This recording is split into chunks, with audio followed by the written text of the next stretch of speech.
안녕하세요. 공황장애와 담적에 대해서 강의를 맡게 된 허봉수라고 합니다. 저는 강남의대 한방병원에 근무하고 있고 대한담적 한의학회 이사를 맡고 있습니다. 먼저 오늘 강의의 차례를 간략하게 설명드려 보겠습니다. 처음에는 공황장애 정의와 실태에 대해서 간략하게 설명을 드릴 거고요.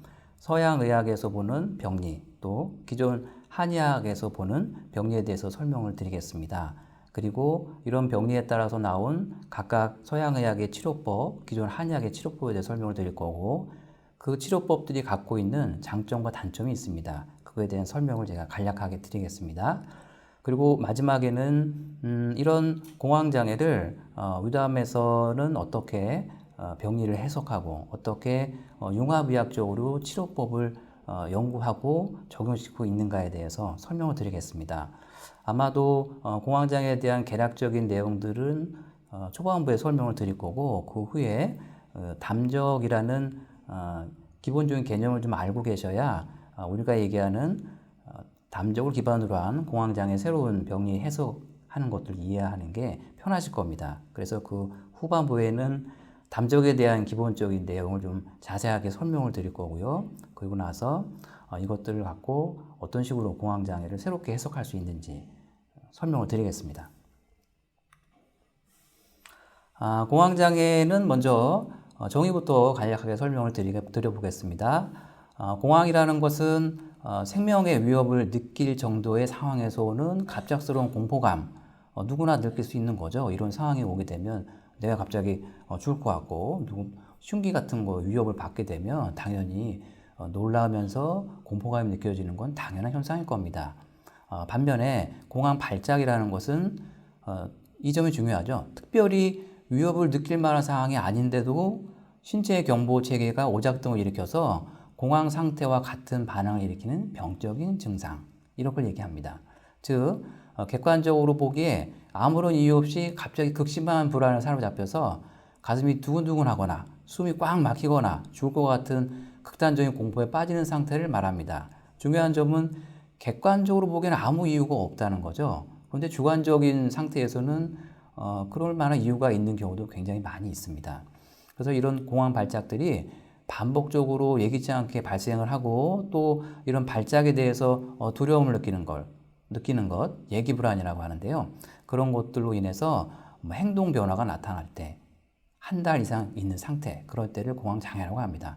행동 변화라는 것은 사람이 많은 대중교통 이런 걸 이용할 수 없다거나, 또는 자가 운전이죠.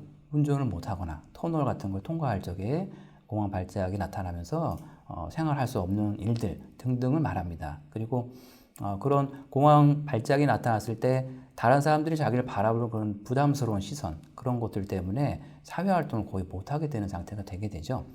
그런 것들을 지속될 때 공황장애라고 진단을 내게 됩니다. DSM-4에서는 아래와 같은 13가지 증상들이 갑작스럽게 별일 없이 갑작스럽게 나타나서 10분 이내에 최고조에 도달했다가 그 이후에 10분에서 20분 정도 지속되다가 갑자기 또는 서서히 사라질 경우에 이 13가지 진단 항목을 살펴보게 되는데요. 첫 번째로는 이 가슴 쪽, 심장 쪽입니다. 가슴이 두근두근하고 심장이 두근두근 거리거나 또는 심박수가 굉장히 많이 증가하는 상태가 됩니다. 두 번째로는 그와 동시에 땀도 많이 흘리게 되고 전신의 떨림이나 어떤 전율 같은 증상을 나타나게 되는 경우도 많죠. 그리고 또 한 가지, 숨이 아주 가쁘고 또 숨이 꽉 막히는 감각도 나타날 수가 있고, 질식감, 금방 죽을 것 같은 그런 아주 무서운 질식감이라든가, 또는 가슴 쪽에 통증이나 불쾌감, 이런 것들이 나타날 수도 있습니다. 그리고 이제 소화기관 쪽에서는 메스꺼움 또는 복부에 고통이 나타날 수도 있고요.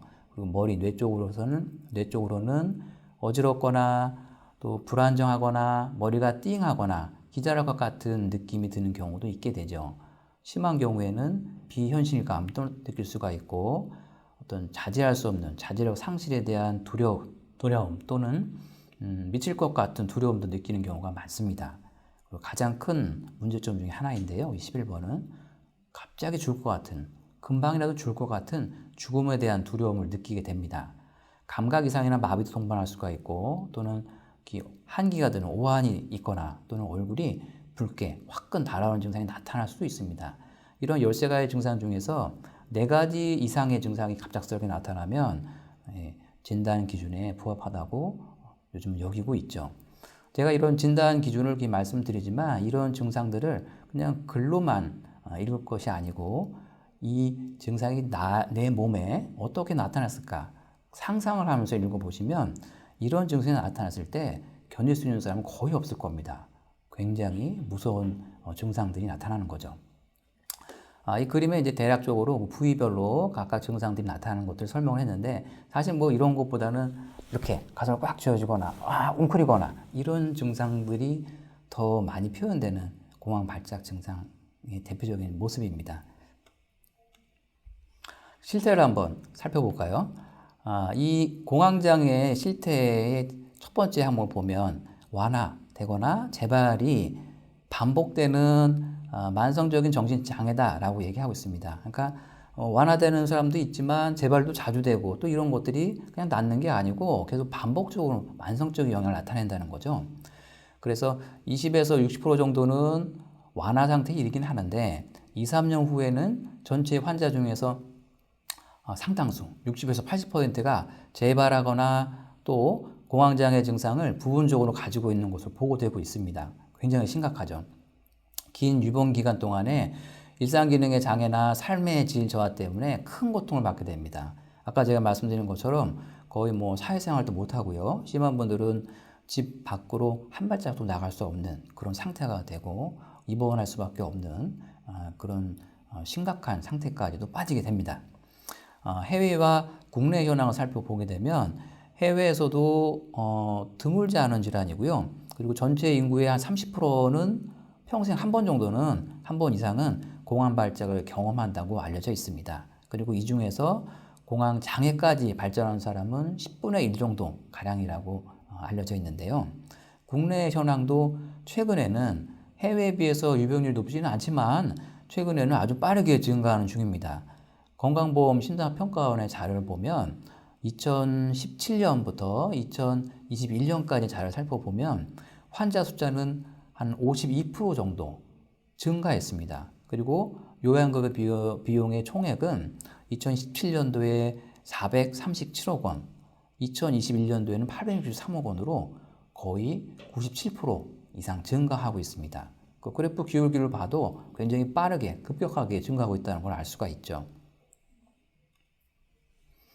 그리고 발생 연령 조사한 자료를 보면 물론 이건 우리나라 건강보험 심사평가원 자료를 보고 자료를 뽑은 겁니다.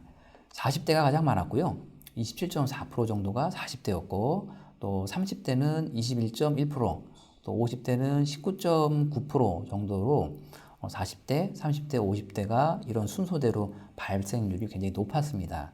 또 반면에 최근에 뭐 연예인이나 뭐 이런 유명인들의 공황 장애에 나타나는 사람들 굉장히 많았잖아요. 그분들이 속한 20대에도 12.4%로 많았고 또 굉장히 고령층이라고 여겨지는 60대에서 69세, 60대에도 10.7%라는 무시할 수 없는 발생 빈도를 보이고 있습니다. 전체적으로 20대부터 70대까지 잘 나타나는 증상 중에 하나라고 볼 수가 있는 거죠. 이제는 병리 기전, 서양의학하고 기존 한의학에서 공황장애를 분석하는 병리 기전에 대한 설명을 드리겠습니다. 보시는 자료에서 보시는 것처럼 왼편에는 서양의학에 관련된 자료를 제가 넣었고 또 마찬가지로 오른편에는 기존의 한의학의 자료를 제가 이렇게 배치를 했습니다. 설명할 때는 제가 페이지를 넘겨가면서 왼쪽 서양의학을 먼저 설명을 하고 또 반대편에 있는 기존 한의학 설명을 또 넘어가면서 번갈아 가면서 설명을 드리겠습니다. 서양의학에서는 이제 병리 기전을 이렇게 얘기합니다. 정확한 원인이 아직은 잘 모른다. 그런데 몇 가지 가능성 있는 이론들이 있다. 이렇게 얘기합니다. 첫 번째로는 뇌회로의 부적절한 작동이 원인일 것 같다라고 보는 경우도 있고요.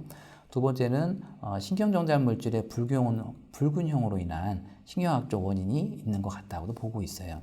그리고 마지막으로 기타 여러 가지 원인으로 정신분석학 쪽 이론이나 인지이론 쪽으로 설명하는 것들도 있습니다. 하나하나 제가 설명해 보겠습니다. 뇌회로의 부적절한 작동에 대해 설명을 좀 해드릴 텐데요. 일단 불안이나 공포 감정을 조절하는 그 뇌에 관련된 부분들은 편도체하고 해마입니다. 그런데 이런 기능들이 저해되면서 발생한다, 이런 이론이 있어요. 불안이나 공포는 편도체를 흥분시켜서 시상하부를 자극하게 됩니다. 그렇게 되면 시상하부에서는 스트레스 호르몬을 분비하고 교감신경계를 과흥분시키게 되죠. 그리고 그 옆에 있는 뇌관 쪽으로도 과잉각성을 초래하게 되어서 뇌관에 과잉각성을 초래하게 돼서 호흡이 가빠지는 거나 과호흡이라고 그러죠. 과호흡하고 근육의 과긴장이 발생하게 됩니다. 그리고 해마에 작용을 해서 스트레스로 기능이 저해되면서 뭐 행복하고 즐거웠던 그런 기억이 아니고 불안하고 불쾌한 감각들만을 이 해마가 기억을 하게 되는 거죠. 그러면서 오른쪽 전두엽 쪽의 활동을 과하게 과활동을 시키게 되면서 오른쪽 전두엽의 과활동으로 인해서 불안감을 초래하게 됩니다. 다음 페이지 한번 볼까요? 신경학적 원인에서는 이런 이론을 얘기하죠. 신경전달 물질이 불균형이 되어 있는데 어떤 것들이냐 하면 노르에피네프린이나 세로토닌이나 가바와 같은 신경전달 물질의 불균형이 생겨서 이런 공황발작, 공황장애가 나타난다, 이렇게 봤습니다. 마찬가지로 정신분석학에서는 방어기제가 작동하는 것이 실패했다. 무엇에 대한? 불안을 야기하는 충동에 대한 방어기제가 작동한 게 실패해서 생겼다라고 보고 있어요. 인지론 쪽에서는 대개 이런 공황장애에 대한 모델들이 불안에 대한 공포 개념의 바탕을 두고 있는데 특히나 뭐 신체 감각이나 또 증상을 과대해석하거나 파국적으로 오해석함으로써 공황 증상이 발생한다, 이렇게 보고 있습니다. 그럼 이번에는 기존의 한의학에서는 어떻게 보고 있나 간단하게 설명드릴게요. 질병으로서 분류하지는 않았는데 이런 공황장애에서 보이는 증상들로 이렇게 변증을 했죠. 대개 6가지로 분류를 했는데요. 심담허겁, 신비암어, 심음휴어, 간신음어, 담탁조체, 혈맹어체, 이런 6가지로 설명을 하고 있는 것 같습니다. 이번에는 그 서양의학과 기존 한의학의 치료에 대해서 제가 설명을 드리겠습니다. 서양의학에서는 아까 나왔던 그런 병리 이론에 따라서 크게 3가지로 치료를 하죠. 항불안제를 쓰거나 또는 항우울제를 쓰거나 행동치료나 인지치료와 같은 비약물 치료를 하고 있습니다. 항불안제는 대표적인 벤조디아제핀계의 약물을 사용하는데 가바, 그러니까 억제성 신경전달 물질이죠. 이 가바 수용체에 약물이 작용을 해서 가바 신경전달 물질이 가지는 효과, 즉 억제시키는 효과를 이렇게 항진시키는 목적으로 약을 투여하게 됩니다. 대표적인 약들로는 아마 많이들 들어보셨을 텐데요. 알프라졸람이나 아티반, 크로나제팜, 이런 종류의 약들을 많이 사용을 하게 됩니다. 마찬가지로 신경전달 물질의 불균형은 항우울제에서 해결하려고 노력하겠죠. 아까 말씀드렸던 뭐 노르에피네프린, 세로토닌, 도파민, 이런 것들 불균형을 항우울제를 통해서 해소를 하면 우울감을 좀 완화시킬 수 있다, 이렇게 봅니다. 대표적으로는 이미프라민, 프로작, 이런 계열들의 약제들을 사용하게 됩니다. 행동치료나 인지치료는 우리가 많이들 접할 수 있는 부분들인데 행동치료에서는 이 학습된 불안, 아주 과도하게 학습된 불안을 없애기 위한 이완 훈련을 주로 시키게 되는데 호흡법들, 우리 쪽에서 본다면 뭐 명상, 뭐 이런 것들을 이용하는 거죠. 또 인지치료, 잘못된 어떤 인지 방식이나 저절로 나쁜 쪽으로 생각하는 자동사고를 찾아서 수정하는 방식으로 치료를 접근하게 됐습니다. 같은 방식으로 기존 한의학 치료를 살펴보겠습니다. 기존 한의학에서는 그 6가지를 분류한 그 병리 기전에 따라서 뭐 심당 허겁에 같은 경우에는 익기양심, 진경안신 시켜서 온난탐이나 원지환을 투여를 하고요. 또 신비양어 같은 경우에는 뭐 귀비탕이나 자간초탕, 뭐 심은휴어에는 천황본신당, 주사안신환, 사물안신탕, 이런 것들을 사용을 하죠. 또 간신음어의 경우에는 일관전압 산조인탕 가감 또는 담탁조체는 도담탕 계통, 황련온담탕, 이런 계통의 약을 쓰고 혈맥어체인 경우에는 활혈화하는 혈부추가탕 가감 계통의 약을 투약을 했었습니다.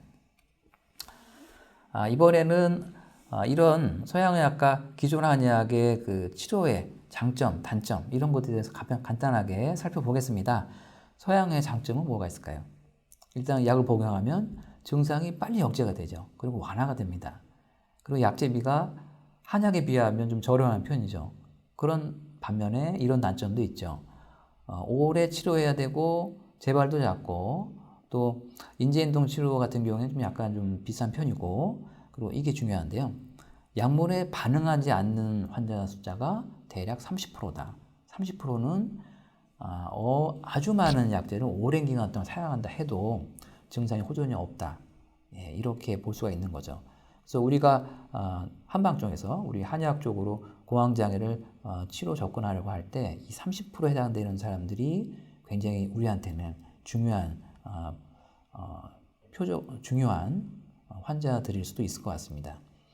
그리고 장기간 그 양약을 쓰게 되면 여러 부작용이 발생하는데 항불안제의 대표적인 부작용은 뭐 졸리거나 뭐 어지럽거나 좀 기민하거나 집중력이나 성적 충동이 이렇게 약화가 되고 또 발기도 안 되고 뭐 메스껍거나 식욕저하도 나타나고 또 이런 것도 있죠. 뭐 당황하거나 도취하거나 이인증과 항몽, 간독성 이런 것들이 좀 부작용이 있죠. 마찬가지로 항불안제의 부작용도 많은데 뭐 입이 많이 마르거나 또는 변비가 있거나 시력저하가 나타나거나 이런 것들이 많이 나타나게 되죠. 되게 이런 양약들의 부작용하고 쉽게 끊을 수 없다는 점들이 일반 공황장애 환자들이 양방 치료를 좀 멀리하고 한방 치료를 찾는 이유이기도 합니다. 그렇다면 기존 한약의 장단점은 어떤 게 있을까요? 이와 비교하면 장점은 이 양약에 비해서는 약물 부작용이 거의 없는 편이죠. 그리고 심신의료의 관점에서 오장의 균형을 바로잡아서 신경정신과적 문제를 해결한다는 점이 좀 다른 포인트입니다. 단점은 효과는 있는데 완치가 좀 어려운 것 같고 또 양약에 비해서는 치료 효과가 좀 신속하지 않거나 또는 약 자체가 좀 부담되는 경우도 있고 또 서양약에 비해서는 그 한방치료의 그 경비 문제, 비용이 좀 많이 나가니까 이런 것들이 문제가 되는 경우가 있게 되는 겁니다. 그리고 이제 이번에 설명할 부분들은 제가 담적이라는 것도 설명을 해드려야 되고 그리고 이 담적, 위장에 생긴 담적하고 심장에 어떤 관계가 있는가 그래서 공황장애를 이렇게 위장의 담독소하고 심장의 문제하고 간의 문제로 이렇게 풀어서 병리 기전을 해석을 했는데 과연 이 이론들의 배경은 무엇이 되는가 이런 것들에 대한 설명을 드려야 될 것 같습니다. 제가 처음에는 중간 정도의 강의를 하는 줄 알고 특별하게 담정에 관한 자료를 만들지는 않았는데 오늘 와서 보니까 제가 첫 번째 강의더라고요. 그래서 담정에 대한 기본적인 내용을 좀 설명드려야 이 이후에 연결되는 저희들이 준비한 강의들도 잘 이해가 될 수 있고 또 제가 설명드리는 부분도 이해할 수 있을 것 같아서 간단하게 설명을 드리겠습니다.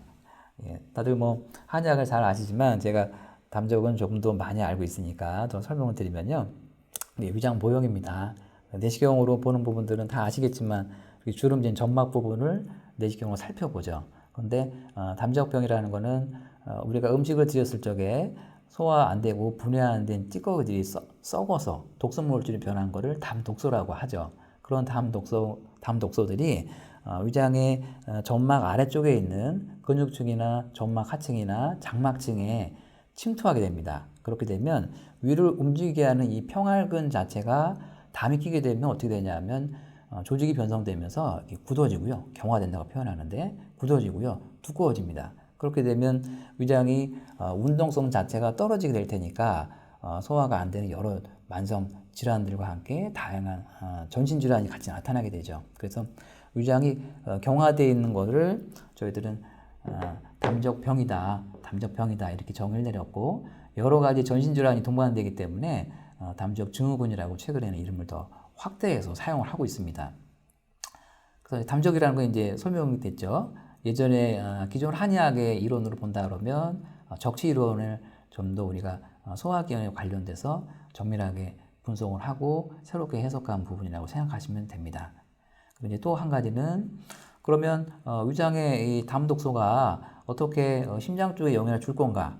이걸 제가 설명을 드리겠습니다. 보통 이제 심장 쪽에서는 위장 쪽 방향으로 이렇게 혈액을 공급을 시키죠. 그렇죠? 그래서 위가 잘 움직일 수 있게끔 혈액 공급을 받는 게 심장에서 위쪽으로 혈액 공급이 되면서 이루어진다고 보는데, 이런 경우가 있죠. 역류성 식도염 환자들 많이 있는데, 그런 경우처럼 위장에서부터 역류가 되는 게 이 가슴 쪽, 식도 쪽으로만 역류가 되는 경우도 있고, 마찬가지로 또 다른 역류가 된다고 저희는 생각합니다. 뭐냐 하면 옆에 있는 심장 쪽으로, 위장에서부터 심장 쪽으로 역류가 된다고 생각을 합니다. 그렇게 되는 경우는 어떤 경우냐 하면 이 심장의 기능이 굉장히 약한 경우에, 심장이 굉장히 약한 경우에는 위장 안에서 생긴 이 가스라든가 여러 가지 불순물들이 거꾸로 심장의 기능이 약하고 압력이 약하기 때문에 거꾸로 심장 쪽으로 치받아 올라가서 심장에 영향을 줄 수 있다고 생각을 합니다. 위산이라든가 위장 안에 있는 담 독소들도 심장으로 거슬러 올라가서 심장 쪽으로 역류를 한다고 보게 되는 거죠.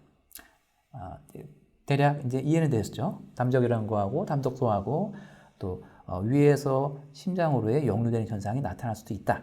경우에 따라서 나타날 수 있다. 이걸 제가 설명드렸습니다. 저희한테 오는 환자분들은 처음에 그 담적 때문에 치료를 많이 하게 됐는데요. 그분들을 조사하고 이렇게 치료를 하다 보니까 이분들이 상당수 분들이 뭐 불안장애라든가 공황장애를 많이 갖고 있는 분들이 대다수였습니다. 그리고 양방치료를 했을 적에 양약을 쓰면 증상은 가라앉는데 계속 재발해서 낫지도 않고 소화도 안 되고 해서 찾아온 분들이 많았습니다. 그래서 그분들을 살펴보면 공황장애를 많이 갖고 있지만 위하고 장도 굳어있는 담적이 굉장히 심했기 때문에 저희는 이렇게 공황장애를 새롭게 해석했습니다. 하나하나 제가 설명을 드리겠습니다. 첫 번째로는 심장의 문제를 우리가 생각을 해봤는데요. 이때 심장이라는 것은 이제 해부학적인 심장뿐만 아니고 심장의 기능도 포함하는 얘기입니다.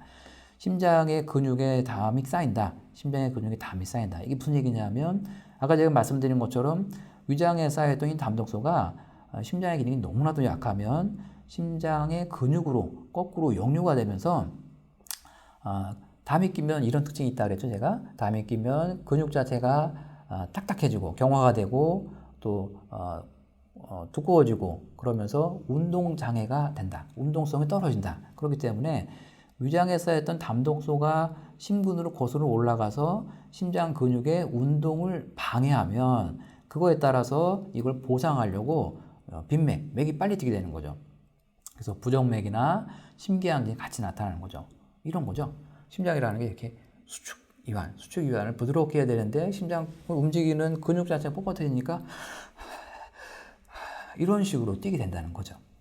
그리고 마찬가지로 지나친 어떤 스트레스, 뭐 정신적 충격 이런 것들을 받을 수도 있잖아요. 그런 분들 같은 경우에는 심장에 화가 생기게 되고 이 심장의 화가 열을 되면 현상이 나타날 수가 있게 되는 거죠. 그리고 또 한 가지 평소에 무슨 뭐 압박감이나 또는 과로를 많이 했거나 긴장을 많이 했거나 무슨 화를 많이 냈거나 이런 분들은 간 쪽에 화도 많이 생길 수 있는데 이런 간화가 올라와서 심장에 화와 결합돼가지고 큰 문제를 일으키는 경우라고 생각이 되는 거라고 해석을 한 겁니다. 그리고 또 한 가지 이 심장 근육은 담이 끼면서 비대해지고 굳어지니까 심장 주변, 심장 근육 주변에 있는 혈관들을 압박을 하게 돼요. 그래서 나타나는 현상들이 이 가슴 쪽의 압박감이나 또는 흉통이나 등 쪽의 통증이나 어떤 호흡 장애 이런 것들이 동반해 나타날 수가 있는 거죠. 그리고 담이 끼면 네 가지 특징적 현상이 나타나게 되는데 혈액 속에 이 담이 끼게 되면 피 자체가 걸쭉해지기 때문에 말초 혈액 순환에 장애를 일으키게 되고 또 더러운 물질이기 때문에 세균이 잘 번식하게 되고요. 그리고 또 활성산소도 증가하게 되고 또 피 자체가 이렇게 응집이 많이 되게 되죠. 이런 네 가지 특징이 있습니다. 그래서 아까 얘기했던 것처럼 위장에서 온 담독소가 심장을 해서 공격하니까 심장 자체의 환경은 불결해지겠죠. 그래서 산소 요구량이나 활성산소가 과잉 생성되는 그런 불결한 환경이 될 거라고 저는 생각을 합니다. 이런 패턴들은 원인이 알 수 없는 심장 근육이 경화되는 경우하고 거의 병리 기전은 같다고 보고 있습니다.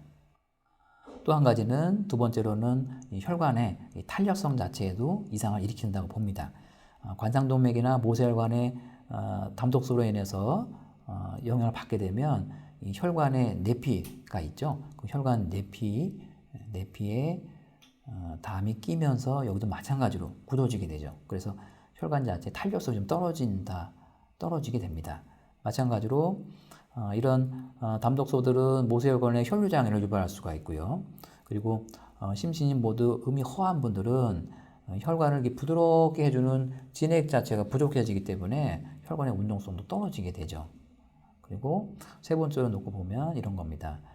심혈호와 관련된 문제인데, 심혈호 하게 되면 굉장히 예민하고 스트레스에 취약하게 되는데, 이런 상태가 됐을 때 심장 근육 자체에 피편 현상이 나타나고, 그로 인해서 담이나 어혈이 용이하게 저체되는 환경이 조성하게 되겠죠. 그래서 이런 것들이 종합적으로 나타난 심장의 문제를 해석을 한 겁니다. 그리고 두 번째로는 아까 말씀드린 것처럼 지속적으로 강한 스트레스와 이제 간의 문제로도 문제가 발생할 수 있다. 오른쪽 이쪽 부분에 대한 얘기죠. 압박이나 긴장 또는 과로, 분노 이런 것들은 일종의 간기를 울결시키게 되는데, 간기가 울결되면서 간화를 생성하게 되고, 이렇게 생성된 간화는 교감신경을 항진시키게 됩니다. 그래서 위장에 있는 담독소로 인해서 심장 근육이 굳어지는 일을 하고, 그리고 과로나 분노로 인한 간화로 인해서 교감신경이 항진된 것들이 복합적으로 나타나면서 공황장애 현상이 나타난다고 저희는 병리 기전을 새롭게 해석을 했습니다. 기존의 서양의학에서는 신경 전달물질의 불균형 또는 잘못된 뇌회로 이런 것들로 해석을 했었고, 기존 한의학에서는 여러 가지 6가지 기전을 갖고 설명을 했지만, 저희가 좀 다르게 얘기하는 것들은 담독소, 이런 위장에 끼어 있는 담독소가 공황장애를 굉장히 밀접하게 유발시킨다. 심장의 근육에 담이 끼어서 심장 담적을 만들기도 하고, 또 간화 때문에 교감신경이 항진되고 하는 여러 일들 만들기 때문에 굉장히 새롭게 해석을 한 부분입니다. 마찬가지로 이런 병리 해석을 통해서 치료법들을 저희가 개발했는데, 이런 겁니다. 새로운 융합의합병 치료 대책인데요. 첫 번째로는 심장 근육에 쌓여있는 담독소 제거해서 담적도 없애서 심장의 운동성을 정상화시키려고 저희들은 치료약을 씁니다. 그리고 두 번째로는 혈관 탄력 이상 문제를 해결하기 위해서 심장에 진해를 공급해서 심장 근육의 탄력과 강도를 강화시키고요. 그리고 세 번째로는 위장의 담적도 치료를 해야 근본적으로 심장 쪽으로 거슬러 올라가는 담독소가 제거가 되고 안정화되기 때문에 위장 담적 치료를 같이 병행을 하게 됩니다. 그리고 네 번째로는 스트레스로 인한 간장이나 심장의 화를 내려주게 되고, 다섯 번째는 심장의 담독소 제거해서 불결한 심장의 환경을 깨끗하게 정화시키게 되죠. 그리고 마지막으로 이런 여러 가지 일들로 인해서 생기는 심장에 발생하는 혈전 물질을 제거할 수 있는 천연 아스피린 기능의 시마몬이라는 약을 투여하게 됩니다. 아스피린의 부작용을 많이 줄이고 혈전 물질을 제거할 수 있게끔 만든 약인데, 굉장히 임상적으로는 효과가 굉장히 좋습니다. 그래서 이 6가지 치료 대책을 통해서 공황장애를 저희들은 치료를 하고 있습니다. 그래서 공황장애 이 환자분들이 오시게 되면 저희들 하는 일은 일단 복진을 통해서 담적이 심한가, 담적이 심하지 않고 이런 여러 가지 공황장애 증상만 있다면 치료가 빨리 되는 편이고요. 또 담적이 심한 위장에 또는 위장에 담적이 심한 사람들은 그 담적을 치료하면서 병행 치료를 해야 되기 때문에 시간이 조금 더 걸리는 경우가 많고 그렇습니다.